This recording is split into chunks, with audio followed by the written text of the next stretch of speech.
Hey guys, today we're going to be talking about how to find the rate of change or slope of a line.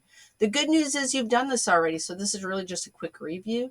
I want you to know that I will be uploading in Canvas today a formula chart, and then if you're in class, you'll be getting a hard copy of a formula chart. Try not to lose it. Make sure you put your first name and your last name on it so you always have it. You're not going to necessarily need it today, but we are starting to look into formulas. Today we're going to look at the slope formula. It is on your formula chart, so you don't have to memorize it. Last week we looked at slope intercept formula, which is also on your formula chart.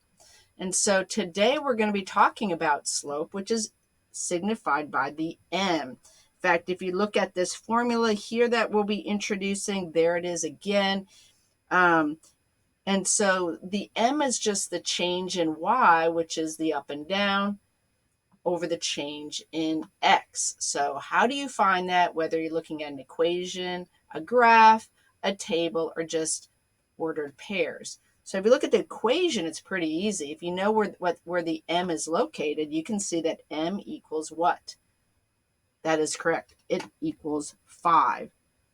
Now you can use this formula for slope on everything that we're doing today, but even with graphs, looking at a line on a graph. But I'm going to show you another method to use, and you've probably used it before. That's called rise over run, which is the same as the change in y over the change in x.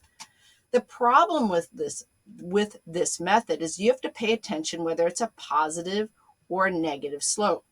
So with slope, with a graph, you always read left to right. So if you see a line going up, it's positive, reading left to right. If you see a line going down, reading left to right, it's negative. So that's something you have to pay attention to, because the rise over run method is fast and easy, but it doesn't tell you if it's positive or negative. So you have to pick two dots on the line. Pick two good dots, not one that's floating in the middle somewhere. And so I had these two picked, and you create a right triangle. It doesn't matter which side of the line you create it. You could do it on this side or on the other side. It really would not matter. And then you count vertically for the rise, 1, 2, 3, 4, and you count horizontally for the run, 1, 2, 3, 4, 5. Now, 4 over 5 cannot be simplified. The graph is going upwards, so m is a positive 4 over 5. Let's look at the next one. So again, it doesn't matter which side I pick. I'm just going to go ahead and pick this side. The rise is how many I count up, 1, 2, 3, 4, 5, 6. The run is how many I count over, 1, 2, 3. And when I simplify this, I will only simplify a top-heavy fraction if I can simplify it to a whole number. And this one becomes a whole number. Now I want to show you that 2, you can still do rise over run.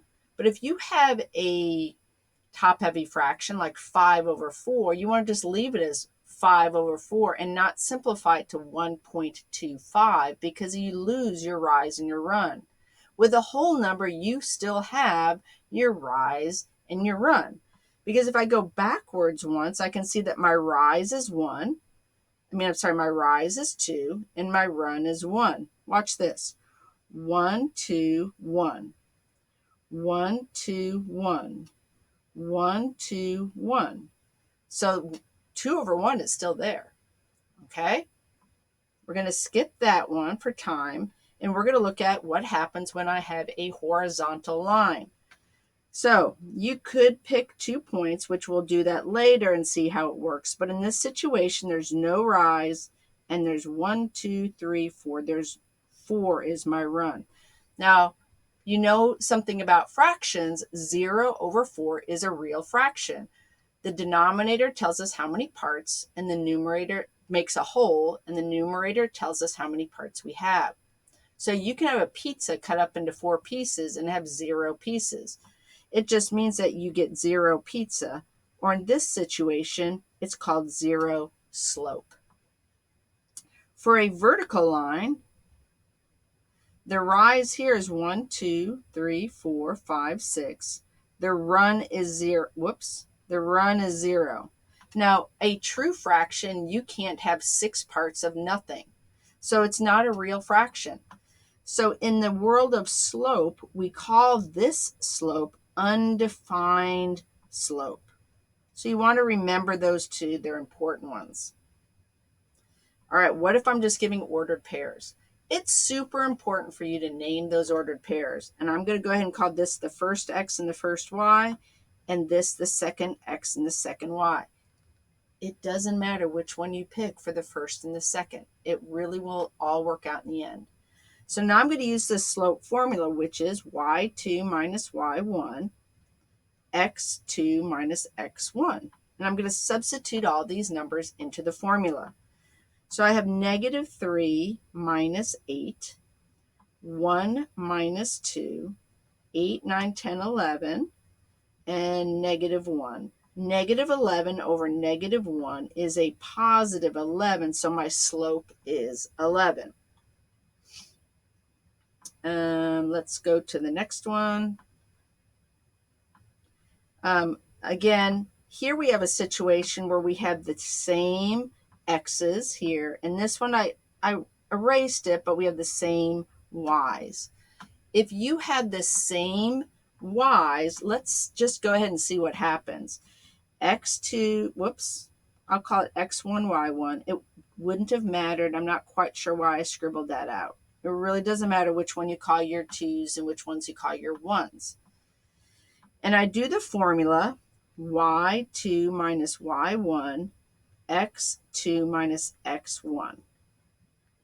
I'll get negative 1 minus a negative 1 and a negative 23 minus 12. Negative 1 plus 1, maybe you're already seeing where this is going. I am going to have a 0 on top, which means if the y values are the same, you will have a 0 slope. So if the x values are the same, do you remember what that's called? Okay, it's called undefined. How about looking at a table? Tables, you have to be super careful how you label them. So I'm just going to go ahead. I'm going to call this my first x and this my first y, and this my second x and this my second y. So again, using the formula, I have 12 minus 15, and I have negative 5 minus 8, negative 10. I have negative 3 over negative 5 plus 10. Negative 3 over a positive 5, so my slope equals a negative 3 over 5.